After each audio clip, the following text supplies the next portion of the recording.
स्वागत है आपका बी न्यूज नेशन में। मैं हूं आबिद हुसैन शेख।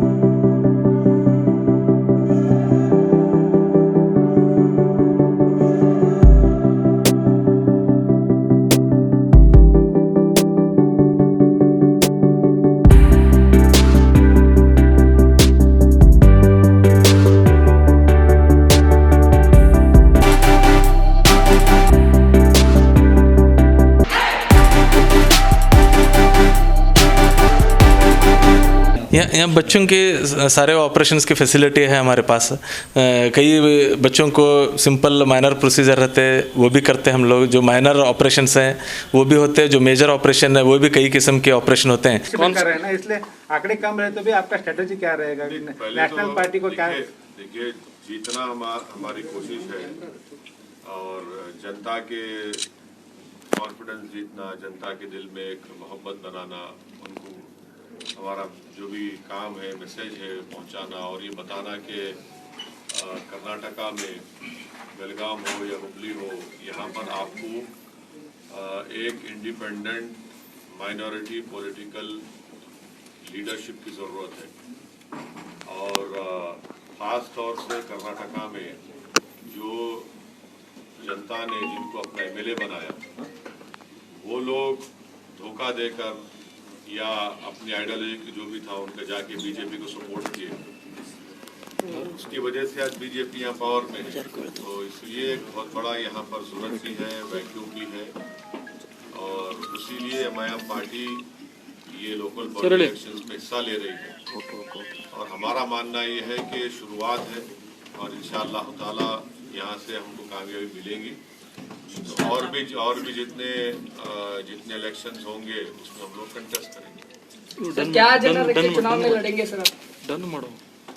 एजेंडा डेवलपमेंट है, वार्ड्स का एजेंडा ग्रास रूट लेवल पर एक लीडरशिप को पैदा करना है और ये बहुत बड़ा अहम काम है जिसके लिए हम पूरे मुल्क में मैं जाता हूँ, पूरे मुल्क में यही हमारा काम है। सर आपके फॉलोअर्स बहुत ज्यादा है इधर बेलगाम में, लेकिन एक्टिविटीज को नहीं, इलेक्शन के टाइम में उतना ही आप सामने लोगों के सामने जाएंगे तो रिस्पांस कैसा मिलेगा? फॉलोअर्स तो बहुत ज्यादा है सर आपके, लेकिन रहबरी सही नहीं हो रही इधर पे। क्यों ऐसा क्यों हो रहा है? ठीक है, आप भी तो रहबरी करो हमारी आप भी रहबरी करो, काम आसान हो जाएगा। सर पिछले 50 साल आप पूछ लिए, मैं दूसरों को पूछना तो पूछा दो। सर आपने स्टेट इलेक्शन में जेडीएस के साथ अलायंस थे, फिर ये लोकल बॉडी इलेक्शन में क्यों अलायंस क्यों नहीं हुए? जेडीएस के साथ असेंबली इलेक्शन में हम लोग सपोर्ट करे, कैंडिडेट नहीं खड़ा करे थे। Yes sir. तो उसके बाद हम रियलाइज करें कि जेडीएस गलती की कांग्रेस के साथ अलायंस करके। मेरे को अच्छी तरह याद है कि जब कुमारस्वामी साहब फ़ोन किए थे, वो फ़ोन करके बोले कि मेरा ओथ है, आप आइए। मैं उनको बोला कि मैं नहीं आ सकता हूँ साहब, आप बहुत बड़ी गलती कर रहे हैं ये अलायंस करके। इससे आपकी पार्टी को भी नुकसान होगा और जो लोग वोट डाले आपको उनको भी बड़ी मायूसी होगी और दोनों चीज़ें सच साबित हुई। इसीलिए हमारा, और तीसरी बात यह है कि इस इलेक्शन में हमारा किसी से भी अलायंस नहीं है, ना हम उनसे बात किए ना उन्होंने हमारे से बात की। आगे के इलेक्शन पे भी यही मुद्दा कायम रखेंगे या बदलेंगे? अब देखिए, जिंदगी का भरोसा नहीं है, ना आपकी जिंदगी का भरोसा ना मेरी जिंदगी का भरोसा है। फ्यूचर में क्या होता इसका मैं कोई नहीं बता सकता। देखेंगे आगे जाके क्या होता, क्या नहीं हो सकता, क्या पॉसिबिलिटी है नहीं है, वो तो वक्त ही बता सकता। और जब हुआ तो बताएंगे, नहीं हुआ तो ऐसा नहीं। कांग्रेस ये सवाल उठाता है कि बीजेपी का बी टीम एमआईएम है, उनको किधर पॉसिबिलिटी है उधर उतना ही। उनका बोलना सही है क्योंकि राहुल गांधी को मैं हराया अमेठी में जाके, मैं गया था ना, मैं ठहरा उनके सामने, तो उन्होंने हार गए। तो उन्होंने वायनाड को आए, वहां जीत गए। सर इलेक्शन के बाद ये कांग्रेस पार्टी का इग्नोरेंस है, एरोगेंस है। इनके इतने एमएलए बीजेपी के गोद में जाके बैठ गए, मेरे से पूछ के गए या सीताराम डीके से पूछ के गए। कर्नाटका में आपकी पार्टी से मुस्लिम एमपी नहीं जीतता, मेरी वजह से। को टिकट नहीं दिया। 183 seats Congress BJP Hindi belt में लड़े। आपको मालूम कितने सीट जीती कांग्रेस? 183, ओनली 15 मेरी वजह से। मैं तो नॉर्थ हिंदी स्पीकिंग स्टेट्स में किशनगंज में एक सीट थी हमारा, वहां हम थर्ड आए, 3 लाख वोट लिए तो कांग्रेस 350 लिया। तो कांग्रेस पार्टी का मामला ये है कि उन्होंने ये चाहते कि कभी भी, बल्कि हर सेकुलर पार्टी ये चाहती कि कभी भी मुसलमानों का एक पॉलिटिकल लीडरशिप इवॉल्व ना हो, और वो ये समझते कि मुसलमान जो है सिर्फ उनकी गुलामी करना, कैदी बन के रहना और उन्होंने जैसा बोले उठना, उन्होंने जैसा बोले सो जाना। हम ये बोल रहे हैं कि हम भारत की डेमोक्रेसी में हमको हमारा हिस्सा मिलना चाहिए, और उस वक्त मिलेगा जब हम इलेक्शन लड़ेंगे और वोट डालते आए। अब वोट डालना भी पड़ेगा अपने अपने पार्टी के कैंडिडेट्स को। ये हमारी सोच है, ये हमारा काम है। और इनका मसला ये है कि अब ये बोलते हैं कि आप कुछ मत बोलो, आप खामोश बैठो, खामोश बैठो। खामोश बैठने से क्या मिला? कुछ नहीं मिला ना। पार्लियामेंट में आप देख लीजिए, जब अनलॉफुल एक्टिविटीज प्रिवेंशन एक्ट आया, जिसकी वजह से आज बहुत से इंटेलेक्चुअल्स, बहुत से स्टूडेंट्स, बहुत से दलित समाज के लोग, ट्राइबल समाज के लोग और यंग मुस्लिम्स को बीजेपी सेंट्रल गवर्नमेंट ने यूएपीए में डाल रही है। कौन सपोर्ट करा लोकसभा में? कांग्रेस। राज्यसभा में कौन सपोर्ट करे? कांग्रेस। आप हर जगह पे बीजेपी को सपोर्ट करते लॉज बनाने में, और वो लॉज का इस्तेमाल इन तमाम लोगों पे होता, और आपको और आप हम पे उंगली उठाते। तो ये कांग्रेस पार्टी, इसी वजह से इनका ये हाल हो चुका है। आगे भी बुरा हाल होगा इंशाल्लाह। सर एक मिनट, आपकी बेदारी पैदा करने के बावजूद भी बड़ी तादाद में एक बड़ा जुमरा कांग्रेस से जुड़ा हुआ है, कांग्रेस का साथ छोड़ने के लिए तैयार नहीं। क्या वजह हो सकती है? नहीं, जमहूरियत है, जमहूरियत हर एक को इख्तियार है अपनी आवाज उठाने का, अपने फैसले लेने का। भाई यहाँ तक तो आप मानते हैं ना कि बहुत से लोग तो बेदार हो चुके हैं। बेदार तो हो गए ना, आप भी आगे भी होंगे इंशाअल्लाह। एक आदमी बेदार हो गया एक हजारों में, उन्हें सबको जगह देता उन्हें।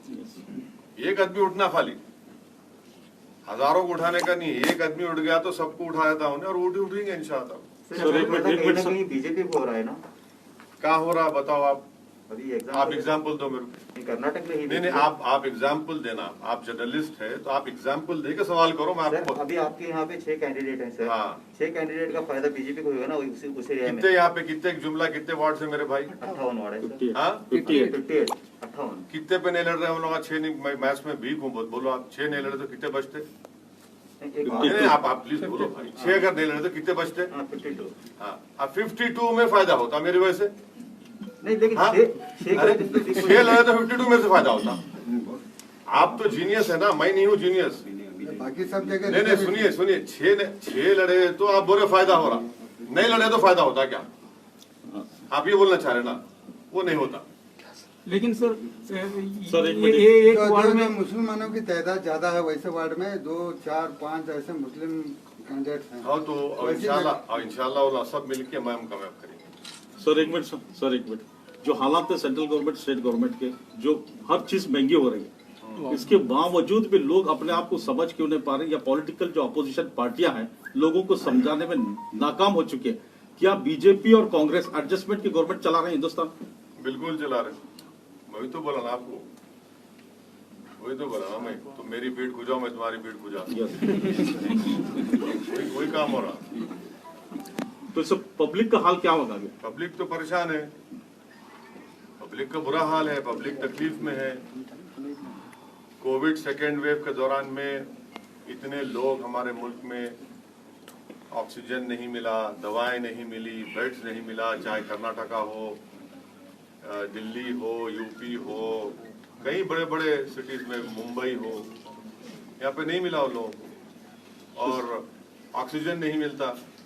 हमारे मुल्क के होम मिनिस्टर जनाब अमित शाह, मार्च एंड में अप्रैल में पूछते, इस साल के स्टेट से पूछते आपका ने कितना ऑक्सीजन है, कितना होना आपको। पेट्रोल यकीनन सही बोल रहा है, पेट्रोल की कीमत आसमान पे चले गई। तो ये चीजें हैं, पब्लिक में गुस्सा है, पब्लिक में तकलीफ हो रही है, पब्लिक में बहुत एंगर है, मगर उसको कैपिटलाइज करना भी आना ना, बोलना चाहिए, उसको रिफ्लेक्ट करना चाहिए, वो नहीं हो रहा। तो ये इसीलिए क्यों नहीं हो रहा, क्या हो रहा, वो आप देखेंगे आप। सर इधर कोई भी बीजेपी के खिलाफ एक लाख रुपये बोलेगा, या तो उसको जेल होता है या तो परेशान होता है। लेकिन आप इतना सारा बोलते हैं बीजेपी के खिलाफ, मोदी के खिलाफ, तो आपको क्या बीजेपी पर हमदर्दी है या डर है आपका? सुनिए, आपको खुशी होंगी मैं जेल गया तो आपको खुशी होंगी मेरी मौत से? नहीं, आप क्या चाह रहे बोल रहे हैं? कर दो आप। सुनिए मेरी आवाज उठाता है, मेरी बात जेल में डाल देता है। सुनिए मेरी बात सुनिए, आवाज उठाना मेरा डेमोक्रेटिक राइट है। नहीं, दूसरा कोई उठाए तो कौन एग्जाम्पल परेशान होती है। बेलगाम में बहुत सारे लोगों को डाला। अरे भाई आप लोग चाह रहे क्या? मेरा राइट है, मैं उठा रहा हूँ, मैं पार्लियामेंट में बोलता हूँ। अब आप नहीं बोल सके तो मैं क्या करूँ? आप खाली यूं कहे तो मैं क्या करूँ? आप जाके मोदी गले लपेट लिए तो मैं क्या करूँ? आपको बोलना नहीं आया तो मैं क्या करूँ? अगर आप गूंगे हैं तो मैं जबान डालूं क्या? तो अब आपको बोलने का तरीका भी आना। तो ये सवाल है, उनसे पूछो ना, उनको कहीं जेल नहीं जा रहे, कोई नहीं जेल भी जा रहा। जेल कौन जा रहा? जेल को जाने वाले क्या कांग्रेस के लोग हैं? कौन जा रहा जेल को? जेल को जा रहा दलित, जेल को जा रहा मुसलमान, जेल को जा रहा आदिवासी और इंटेलेक्चुअल्स। कौन से कांग्रेस के लोग जेल को जा रहे? कुछ भी नहीं जा रहे। सर इलेक्शन के बाद जो भी रिजल्ट हो बेलगाम की अवाम सपोर्ट कर रही है आपके कैंडिडेट को, इलेक्शन के बाद में भी काम रहेगा पार्टी का? बिल्कुल रहना चाहिए, काम होना चाहिए, मेहनत करना चाहिए। हम भी उनको मॉनिटर करेंगे, उनको समझाएंगे, उनको एनकरेज करेंगे और उनको जिम्मेदारी का एहसास दिलाएंगे कि अवाम ने आपके लिए एतमाद करके, मोहब्बत करके आपको कामयाब किया, वोट दिया। वोट देना खुद बहुत बड़ी कॉन्फिडेंस की बात है, जीतना तो और बड़ी खुशी की बात है, मगर वोट देना भी बहुत बड़ी एक हौसला अफजाई देते हर एक पार्टी को। उस पर काम करना है। सर अफगानिस्तान के बारे में क्या बोलना भाई? अफगानिस्तान के बारे में हिंदुस्तान का रोल क्या होना चाहिए इस मामले को? मेरे को क्या करना है अफगानिस्तान से? आपका स्टेटमेंट? ना मेरा ससुराल वहाँ का है, ना मेरे हमारे गैस वहाँ पे ताल्लुक ही नहीं है अपने को अफगानिस्तान से। अफगानिस्तान में क्या हो रहा है मोदी जी से पूछो आप लोग। 20 साल में क्या करे वहाँ पे? $3 बिलियन वहाँ खर्चा करे, क्या करे? सो है वो हर साल 800-900 बच्चों को बुलाते थे अफगानिस्तान से, पढ़ाते थे बच्चियों को engineering, medicine, Indian military academy में ट्रेनिंग देते थे। ऐसे 16,000 लोगों को हम लोग ट्रेनिंग दिए 20 साल में। अब इन्हों क्या करें? इनसे पूछना ना, इन्हों जवाब ही नहीं देते। वेट एंड वॉच बोलते खाली। प्राइस बढ़ गया पेट्रोल का, वेट एंड वॉच, तो हर चीज वेट एंड वॉच है इनका। और कुछ सर? बेलगाम जनता के बारे में बेलगाम जनता को क्या कहना चाहते हैं? बस मैं उनसे गुजारिश करने आया हूं कि आप मुझ पर भरोसा करिए, हमारी पार्टी पर एक भरोसा करिए, एतमाद करिए। और हमारा मकसद ये है कि बेलगाम में आपकी एक लीडरशिप को बनाना, आपको लीडर बनाना, ताकि आने वाले फ्यूचर में आप आगे बढ़कर बेलगाम हो, कर्नाटका में आप एक बहुत बड़ा रोल प्ले कर सकें। ये हमारा मकसद और पैगाम है। और यकीनन हम उनसे अपील करेंगे हमारे लिए दुआ भी करो आप।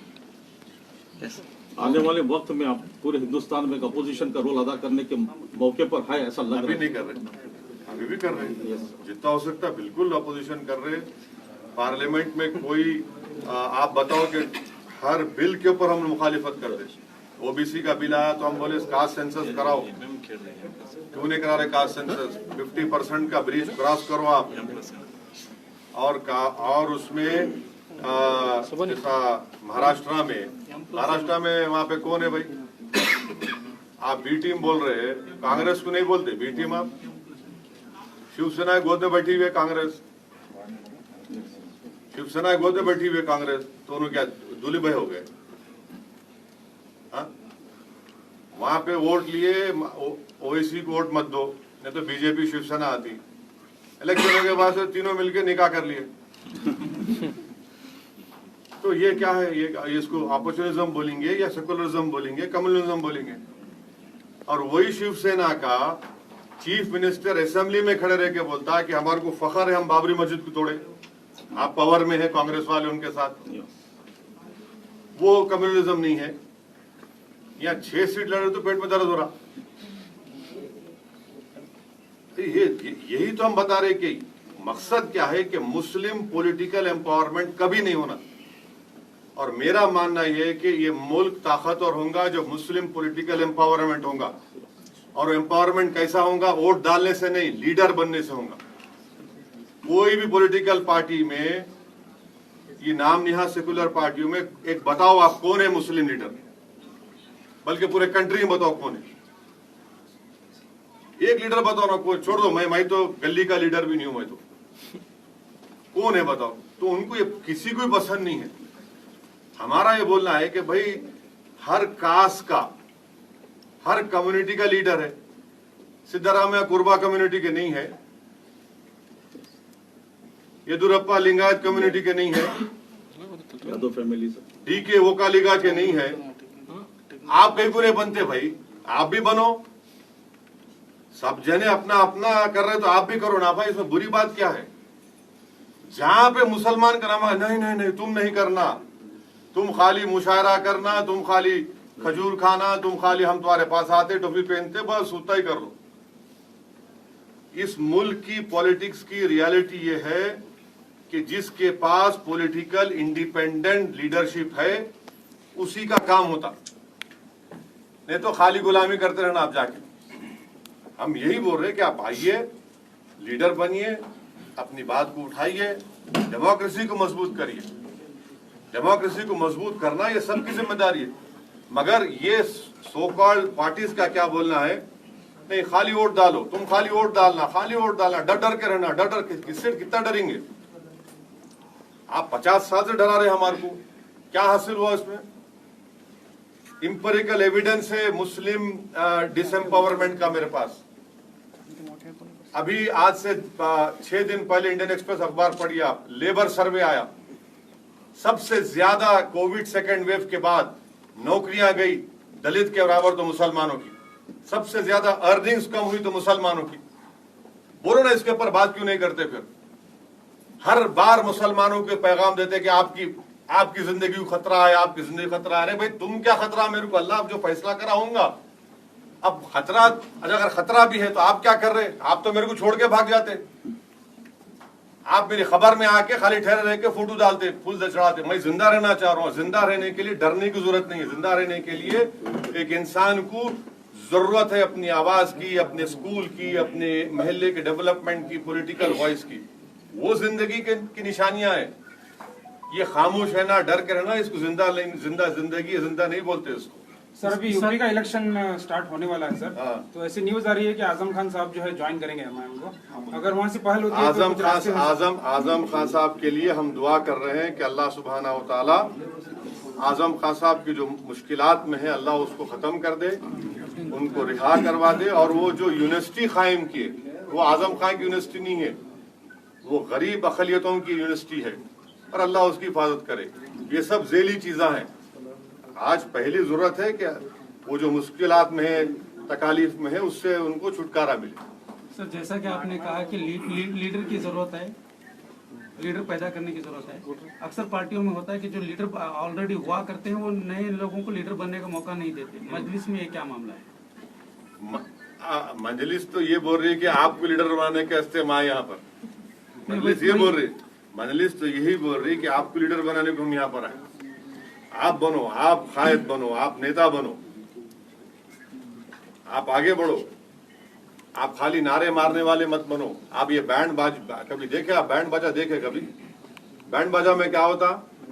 जब तक दूल्हा रहता, दूल्हा अंदर चले गया मैरिज हॉल में, बैंड बाजा वाले चले जाते घर को अपने। वो हाल हमारा बना के रखे हम, बैंड बाजा खाली बस जिंदाबाद जिंदाबाद, उनके नाम पे जिंदाबाद, इनके नाम पे जिंदाबाद। अरे तुम जिंदा रहो बाबा, आप ही जिंदा रह रहे। कब तक हम बैंड बाजा करेंगे इन लोगों का? आप बाजा बजा दो इन लोगों का इलेक्शन में, आप हीरो बनते फिर। सर आने वाला लोकसभा इलेक्शन जो है बीजेपी के लिए, अपोजिशन के लिए कितना कामयाब हो सकता है? क्या बीजेपी फिर आने वाले इलेक्शन में अपनी जो ये सरकार बना सकती है? अभी तो बहुत दूर है वो 2024 में अभी इतना जल्दी उसके बारे में बोलना मुश्किल है। 2024 में देखना क्या होता, जब अभी तो टाइम है।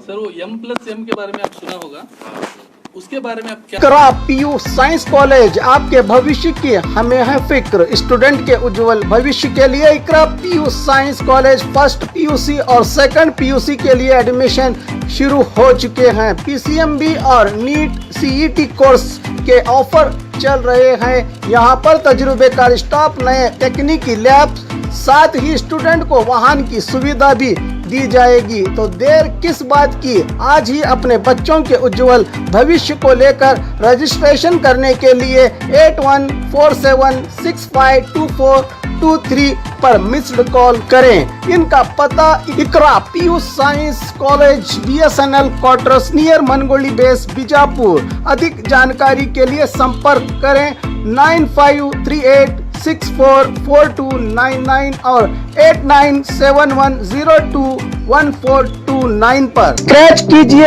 ऑफर पाइए। जी हाँ, Aspire spirit spoken English soft skill ने वाव कार्ड लॉन्च किया है, जिसमें आप 80% तक का डिस्काउंट पा सकते हैं। जल्दी कीजिए, ये ऑफर लिमिटेड है। एडमिशन कीजिए और 1 साल का ऑफर पाइए, अभी नहीं तो कभी नहीं। बाघमारे हॉस्पिटल में दांतों की बीमारी से जुड़े हर तरह का किया जाता है इलाज, जिसके माहिर oral and maxillofacial surgeon doctor शान करीमी करेंगे आपका उम्मीद से भरपूर इलाज। तो आज ही विजिट कीजिए बाघमारे मल्टी स्पेशलिटी हॉस्पिटल, सकाफरोजा सरकारी उर्दू स्कूल नंबर 4 के पास। और खबरों के लिए देखते रहिए B न्यूज़ नेशन।